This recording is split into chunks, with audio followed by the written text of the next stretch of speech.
Hi, welcome to Chat with Sonlight.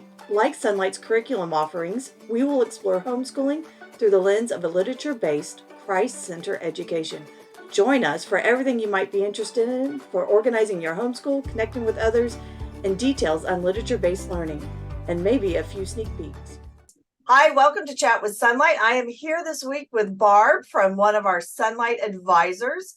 I have known Barb for many years, and you may have talked to Barb on the phone when you've called in, but I've invited her this week to join us just to give us some advice. Be an advisor. Tell us her Sonlight story. Barb, introduce yourself. Okay. Great. So my name is Barbara, or Barb. I have been an advisor for Sonlight most of my adult life now, I would say. But I think, so I'll just go backwards here. So I started with Sonlight, using Sonlight in 1995 with my two sons. My youngest was a baby, and my oldest was in kindergarten. I just happened to have found Sonlight by the grace of God at a convention. I wasn't planning on homeschooling, but we just fell upon that. And I can dive more into that if you're interested. But I started working for Sonlight, I believe it was in 2001. So 23 years ago. I didn't start off as an advisor. I was actually a forum moderator back in the day when CompuServe was a thing. So I moderated. Back when we did forums. Yes, yep, you remember that. So so I moderated the curriculum forums. I did that for a number of years, a long time. And then I did some conventions as a assistant, as a helper with my good friend Sandy. And then I became an advisor more in the summer for a couple of years. And then I want to say maybe, gosh, I don't know, it's been like 20 years now. I've been an advisor, about 20 years. So it's been a while. Yeah. I was going to say, you've been an advisor as long as I've known you. But I started in 99, 2000, right at that. Actually, I think I bought in 99 so I could start in January of 2000. Yeah. So I'm right It's there. been a while. Yeah.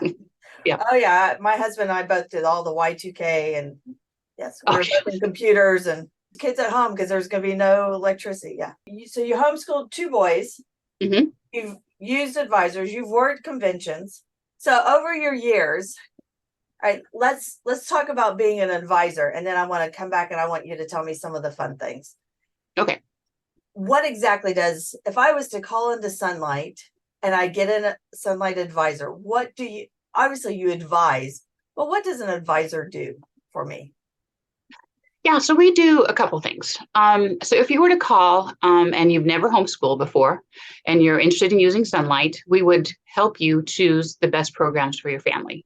We talk about placement tests. We talk about what you want to order. So we help you choose the best programs to meet your family's needs. That's one thing we do. The other thing that we do is once you've actually ordered from us, we help you along the journey.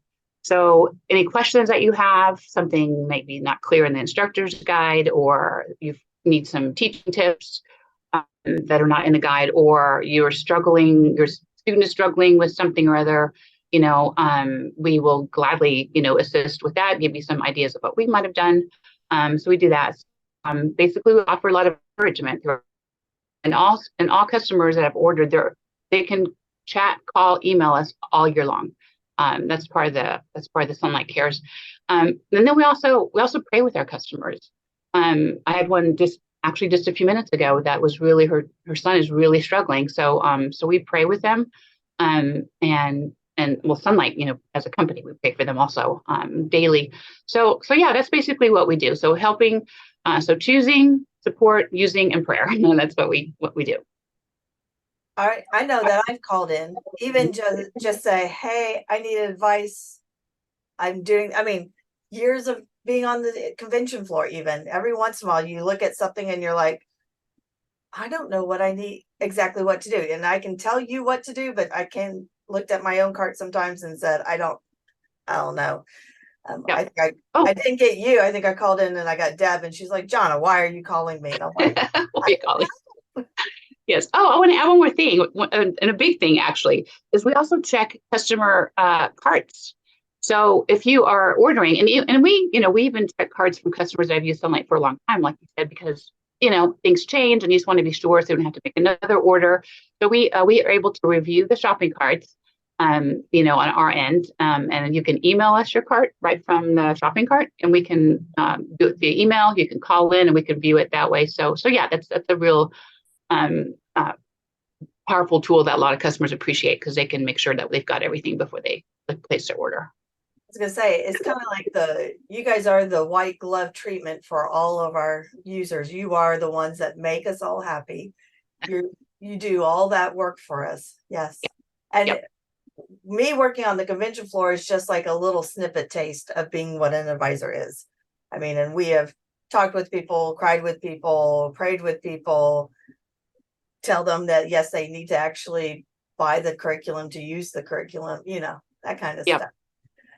Yep. It's exciting when we get to we all of us have some customers that chat with us every year.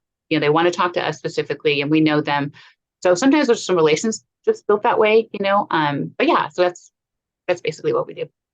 I love it. So what is your personal favorite, thinking back, what has been one of your favorite personal times as being an advisor? I would say, if I've done it for so long, I just can't imagine doing another job. I used to be out in the corporate world, and then I started working with Sonlight. I just love encouraging homeschoolers. They come and they tell us stories, about where their kids have been, especially with the pandemic, how behind they might be. Maybe they've used something else, maybe they're in public or private school. So I just like encouraging them that there's another way, that's not hopeless, that they've got plenty of time. Usually, they've got years until they need to get them where they need to be in 12th grade, but just to encourage them to homeschool, number one, but also along the way, just to kind of hold their hand, be their cheerleader, that sort of thing. I just love it. I've used Sonlight personally from K to 12 for both my kids. I know the product pretty good, so I can help them with most everything except for some of the new stuff, which I do order. I have the new K, and the J and the 500. So yeah, so it's I just love my job. Bottom line. All right. So if I remember right, and our audience has no clue anything about your family or anything, but I know that all of you are all in on homeschooling. Can you tell us some about like your family being homeschool positive? Sure. So I'll go back and tell you how I found Sonlight. So that's Okay. like, we'll start with that. So I wasn't planning on homeschooling. I was out in the corporate world. I thought I was going to work forever and a day. And then my oldest was in daycare while I was working. When I had my second son, the daycare was like, I realized how much time that they were spending with them and I wasn't. So I quit my job. I did work part-time, working for another company doing stuff remote back in 1993, 94. So the school that my oldest was supposed to go to, the Christian school, the private Christian school that he had been in daycare, that at school shut down like a couple weeks, or actually it was a couple months before he was supposed to start. So I was like, oh no, like what now? So I went to different public schools and private schools where we lived, and like nothing sat with me. I just had this almost nauseous feeling in my gut that it just wasn't right. So my sister, who lived in Houston at the time, she's like, hey, I'm going, and it was like a couple weeks later. She's like, I'm going to a convention in Arlington with some friends that homeschool their family. Do you want to meet me for lunch? I was like, sure. So I drove up there. I just was walking around. I was like, what is this world that I've stumbled upon? And this was back in the 90s, and it was pretty large then. It wasn't mega like it is now, but it was, all the big box. And then Sonlight was there. And I'll never forget. It was a guy sitting like at a 6-foot table. He was reading a catalog. He wasn't even interested in really saying much to me. All the books were there, and the teacher's manual, I think is what they called it at the time. So I took all the catalogs home, and I was like, you know what? Talked to my husband. I was like, I think we want to homeschool. I only knew one homeschooler. She was a file clerk for me when I worked in Florida. That's the only homeschooler I ever knew. I said, you know what? I'm going to give this a try. So what attracted me was the instructor's guide, because everything was laid out. I wasn't a teacher, and the books.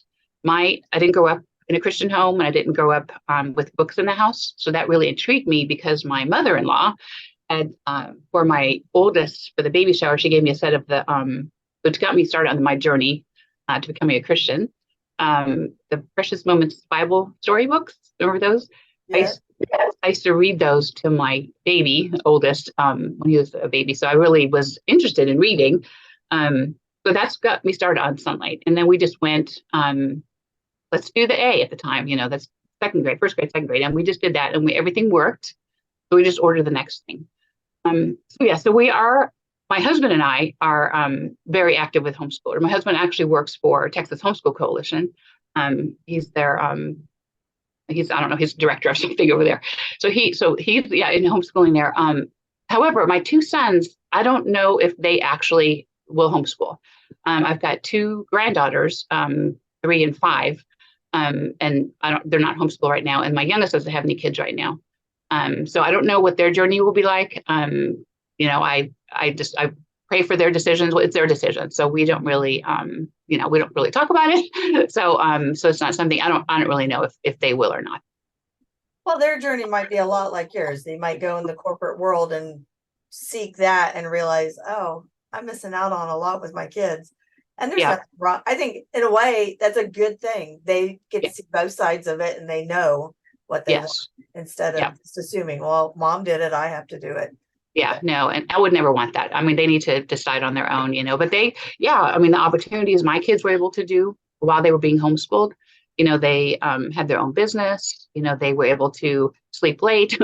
They were able to do stuff in the summer, whatever. I didn't care if they were in high school. I didn't care if they slept till 10, so it's their journey. So they have to, decide.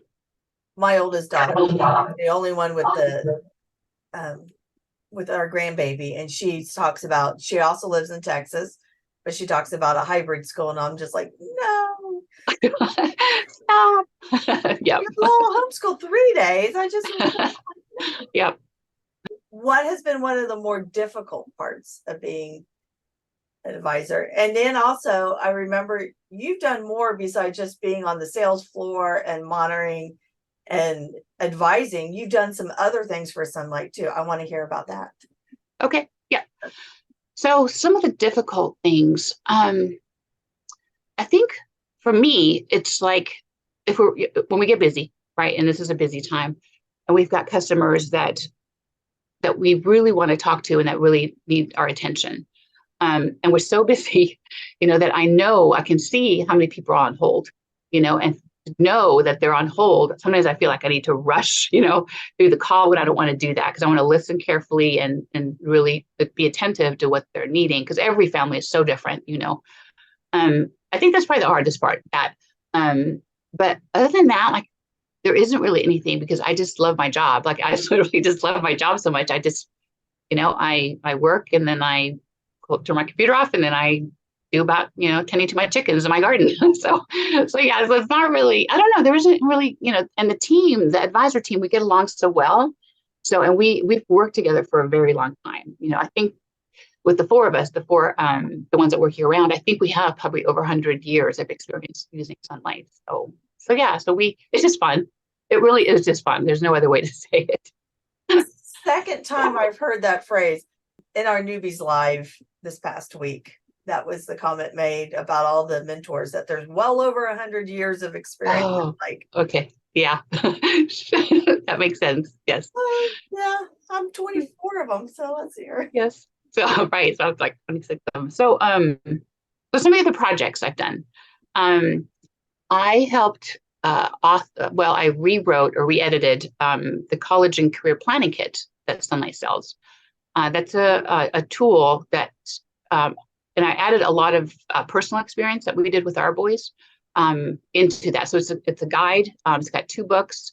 Finding the Career That Fits You is the first book, and students use that book to really find out what their passions are, their interests, their talents. This is guiding them towards college, trade school, career, whatever.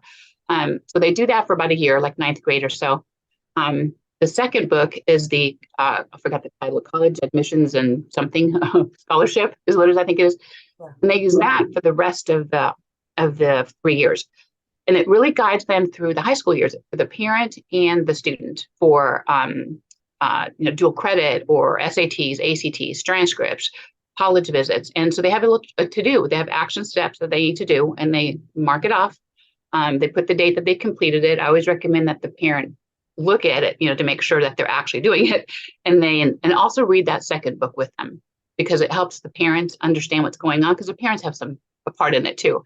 And then at the very end, that can be used as an elective on the transcript for college and career planning. So there's that. I worked on that for a bit. Someone else started it, and I just kind of changed up and updated it several years ago. And then I also helped the pronunciation for the Spanish book that we used to carry. I think that's out of print now, so I don't think we use that one anymore. So I did that. This last year, I was able to serve on the scholarship committee, which was super exciting. I loved that. That was so, oh my gosh, it was like a shot in the arm in a way, because I was able to see like all these kids, and there were so many, on their journey and what they've accomplished, and their goals and their mission, mission mindedness. And it was just so exciting. Like that was like really fun. And then I've done some other little things, like help with some updates on mapping and put a unit study together once. They help with what they use at the conventions, right, on the convention floor. Yeah, but I think that's it that I can remember right now. The only one I knew for sure was the college career scholar, that package. I saw your name on one of the books just this past week, and I'm like, oh, that's right. I need to acknowledge that you did that. Acknowledge that you did it. And I know that you did the scholarship. I remember you talking about that in a previous conversation. So yeah, that always interests me. I always like to see and read the blogs when we have the scholarship winners, see who's applying and who won. Yeah, it's tough. It's a tough decision. It's so tough. But they inspire. I mean, like my kids are done, but they inspire me to want to do more for kids and help them know more. Yep. Exactly. As a matter of fact, because I was doing that, so I used to teach worldviews that Sonlight used to carry. Summit Ministries, Understanding the Times. Mm-hmm. I was teaching that at a co-op, and I quit teaching when my sons got married in 2017. I quit teaching just because there's I've got 2 new daughter-in-laws now and possible grandkids. So I didn't want to spend time working full-time and teaching, So I quit for that reason. But this past December, somebody, they called me back. They said, are you able to teach those classes again? We need someone that's going to really solid, that's going to teach them. I was like, you know what? I've got some time now. I was like, yeah. So I'm going to go back to teaching worldview. So yeah, because I have a heart for youth, regardless if it's under a homeschooling umbrella or just kids in general. Yeah. Yeah, because they are our future, whether we like it or not. They're going to be the ones that, start running all the show. So, yeah. Right. Exactly. Train them up. Oh, wait, I've heard that before. Yeah, right. Yep. So Barb, is there something that if you could tell a homeschool mom, whether she be new or old, if there was something you could tell her that you knew or that you learned later in life that you wish you had known, if I had only known type thought. So there's a couple things. So the first thing I remember is, so I'm like being out in the, the corporate world all these years, I always had like a sense of wanting to accomplish things, checking them off, getting it done, sense of accomplishment. So when I first started with the instructor guide situation, it was about checking off the box and getting done whatever was scheduled there. So that's what I did. Got to do it. It was just like it was still fun because it's still kindergarten, but I always felt like I had to do it, and then it was like this, if I didn't do it, it's like this feeling of being behind, and that's an awful feeling. So it took me a couple of years to realize, and I don't know how I found this out, but that Sonlight doesn't expect you to do everything in the instructor's guide. It's just a guide. Tweak things, modify, edit, leave off, wait for summer, do the books in the weekends and don't do some. So that's one thing. So I felt a little bit more relaxed about it, that it was more about the learning and spending time than it was about checking off the box. So that's probably the first thing I wish someone had told me. The other is, so the younger years are like tons of fun, right? With the younger ones, little kids, and it's exhausting. It's very exhausting. But I have to say that the reason I say that because I've talked to a few people today that are embarking on homeschooling at the high school level. And one lady in particular I talked to today, she was very, very nervous about it for her ninth grader. But honestly, like in my opinion, like the high school years were like the best years, for us, because I was kind of hands off. They were more independent, but I was able to watch them, flourish into the young men that they will eventually become, make mistakes, learn from their mistakes, learn their time management, all those kind of things. And not only that, but the discussions that we were able to have, Sunlight is so good about that, like prompting really good discussions about everything and almost anything, so that was just a treasure time that, and me myself, I didn't really at the time wasn't anxious about high school. I think because I just used it was just like the next thing. But for customers that are starting now with the high school levels, it's just it's a little bit more, maybe a scary, route that they think they're going on, but it's so precious, because you're still focusing on building relationship, and that was one of the things that we were doing with them. I would say that, and just to really just treasure the time, whether it's in the young years when it's hard, or at the high school level, just treasure the time that you have with them because they're going to be gone in a heartbeat. Like I literally cannot believe, it's been this many years that I started with kindergarten with him, with my oldest and my youngest later. But, you kind of miss those after a while. You're like, oh my gosh, like, that. So just treasure the time, the good and the bad, and then the last thing I would say is that make time for yourself. My husband was so good about that. He was in the restaurant business and he worked a lot of hours. Like I did most of the things, everything at home. He was not really, he worked like 80 hours a week being in the restaurant as a general manager. But he was so good about letting me at least once a month, to go be gone the entire day. I would have lunch with my friends or make an appointment. My doctors were way in North Dallas, at least an hour away. So I was like, oh, I got to go about 8. Then we'll be back to like after the kids are in bed.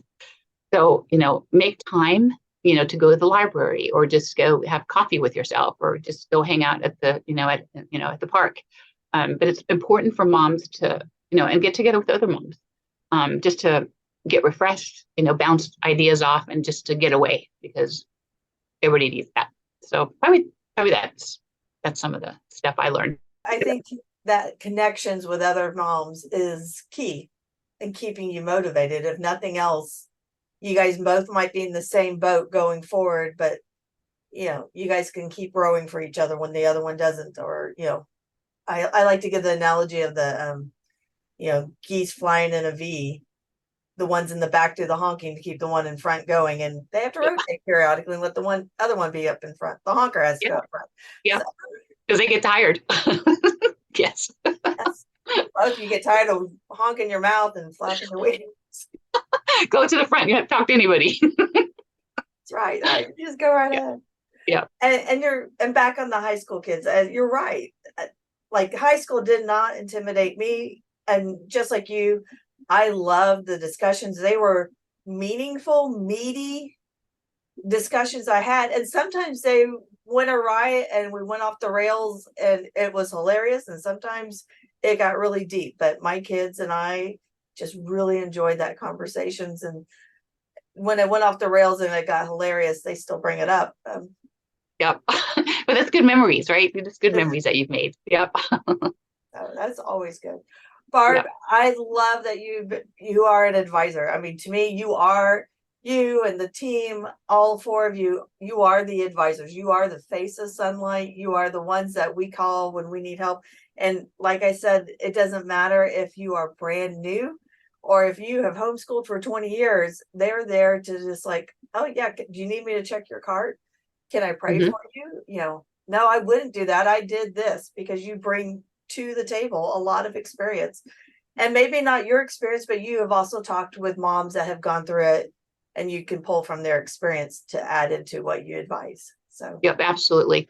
Sometimes I'll tell them, like they'll ask me like how I did my day or whatever, because I was using 2 full programs with my kids because they're 5 years apart. So I'll give them some tips on what we did. Just some, even like how to organize their instructor guides once they get it, just to call us, like we'll give them some tips on that, because it can be kind of overwhelming, with all those pieces of paper in there and that big binder. And so they do that. But I also encourage them to call and not only talk to me, but also talk to the other advisors, because they have some different ideas and experiences that I've not done. So just kind of, talk to all of them, all of us, so that they get some different perspectives and ideas. So yeah. Yeah. I hope little by little, I hope to get all of you advisors in on the podcast. I can't get all of you on this month because, like you said, it's a very busy month and it took a lot of finagling to get your time here on the podcast, but that's okay. Yeah. We'll work it out. We're going to get them. We're going to get them all. Good. So thank you for joining me today. Is there anything you would like to say before we sign off today? I don't think so. I think we've covered a lot. So no. And if anybody has any questions on all this, just give us a call. I'll put the link for the advisors in the notes of the podcast. And they are wonderfully there. And you guys can chat with them, or you could call them, send in an email. And if they don't have the answer, they have a plethora of people to ask for an answer for you. Yep. And we will find the answer and get back with them. Yeah. I say it may not be on that exact phone call, but I know you guys get back to everybody. Yeah, we do. So, thank you. All right. Thanks. Bye. Thank you for joining us today. Do you have an idea for a podcast topic, or do you want to chat with Sonlight on an upcoming episode? Email us at connections@sonlight.com.